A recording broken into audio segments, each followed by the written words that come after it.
Rome, on a day when the world gathered to honor Pope Francis, Ukraine's President Volodymyr Zelenskyy turned solemn ceremonies into a stage for urgent diplomacy, moving swiftly from handshake to handshake, conversation to conversation, determined to keep Ukraine's plight at the heart of global attention. One of the most anticipated moments came as Zelenskyy met U.S. President Donald Trump, their first face-to-face encounter since their explosive Oval Office shouting match during Trump's first term. Trump, now in his second term, has faced mounting calls to adopt a firmer stance against Moscow. In this meeting, he condemned Russia's Vladimir Putin in unusually strong terms, warning that unchecked aggression could spiral beyond Ukraine's borders.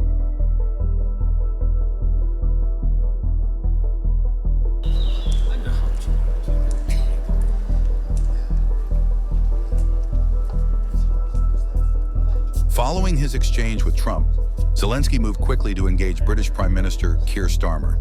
Their conversation centered on practicalities, weapons deliveries, security guarantees, and the vital importance of unity among Ukraine's allies. Starmer reaffirmed Britain's unwavering commitment to Ukraine's defense, stressing that freedom must be defended wherever it is threatened, and warning that divisions among Western democracies could only embolden the Kremlin. In a world increasingly fractured by competing interests, Zelenskyy and Starmer found common ground. A shared understanding that Ukraine's battle is about more than territory. It's about the principles of sovereignty, democracy, and international law.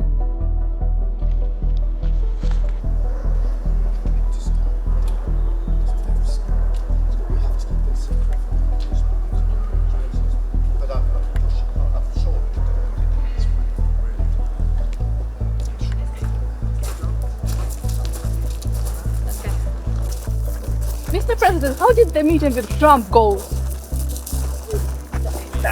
Really we had a productive meeting. I don't want to go to a lot of details if it's possible, because the questions, very sensitive questions on, of course, totally it's about how to bring peace closer and how was resultative, positive Paris and London, and we want to continue such meetings to bring peace to Ukraine. Okay, let's move on. In their conversation, Starmer reaffirmed Britain's unwavering military and humanitarian support for Ukraine. He outlined fresh defense packages, including expanded arms shipments and advanced training programs for Ukrainian forces on British soil.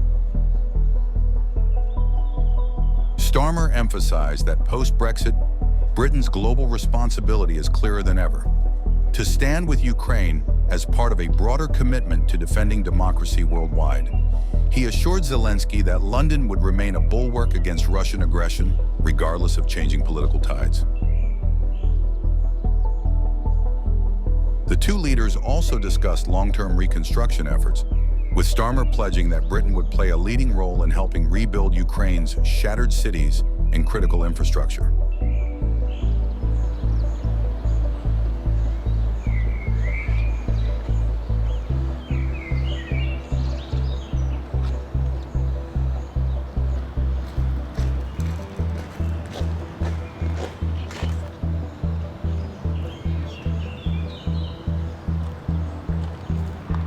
Next, Zelenskyy met French President Emmanuel Macron, a crucial player whose influence in Europe's security debates remains strong.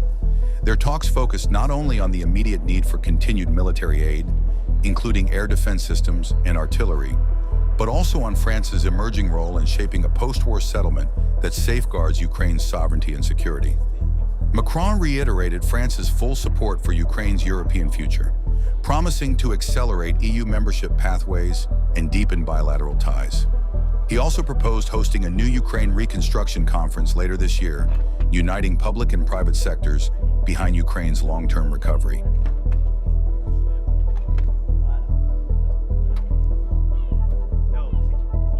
Beyond material aid, Macron acknowledged the psychological warfare unleashed by Moscow, disinformation, election meddling, and energy blackmail, and vowed that France would lead efforts to counter these hybrid threats alongside Ukraine. For Zelenskyy, Macron's engagement was vital, France's weight in Brussels and NATO means its support can tilt momentum, not just for battlefield victories, but for lasting peace built on terms acceptable to Kyiv, not dictated by Moscow.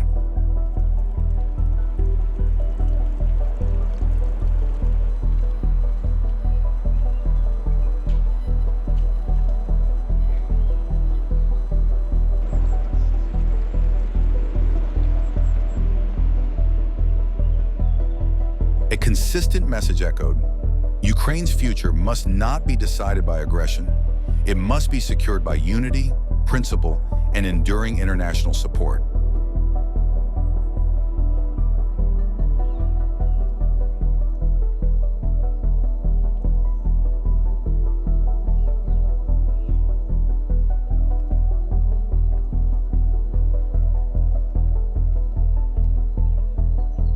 Italy's Prime Minister Giorgia Meloni was next to meet with Zelenskyy, continuing a day of intense diplomatic efforts.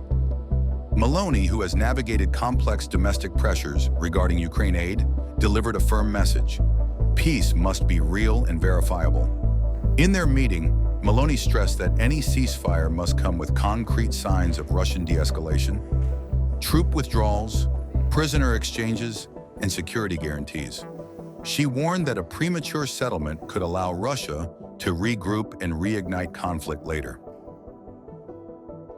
Meloni also highlighted Italy's expanding humanitarian programs in Ukraine, including medical aid, school rebuilding projects, and refugee support, underscoring that solidarity must reach not only battlefields, but communities torn apart by war.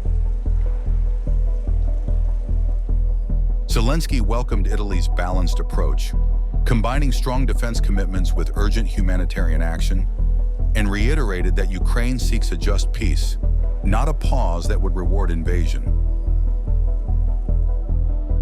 The two leaders also discussed Italy's leadership role in humanitarian assistance, with Meloni highlighting Italy's ongoing programs to rebuild hospitals, schools, and critical infrastructure destroyed during Russian bombardments, particularly in Ukraine's southern and eastern regions.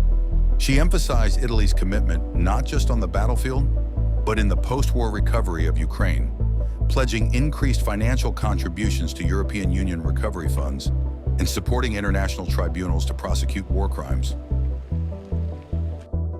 Zelenskyy also European Commission President Ursula von der Leyen, one of his staunchest allies in Brussels since the very beginning of Russia's invasion. Von der Leyen later posted on X, reaffirming that Europe's commitment to Ukraine remains unbreakable. She praised Ukraine's resilience and promised to fast-track support for frontline communities while preparing a roadmap for post-war recovery.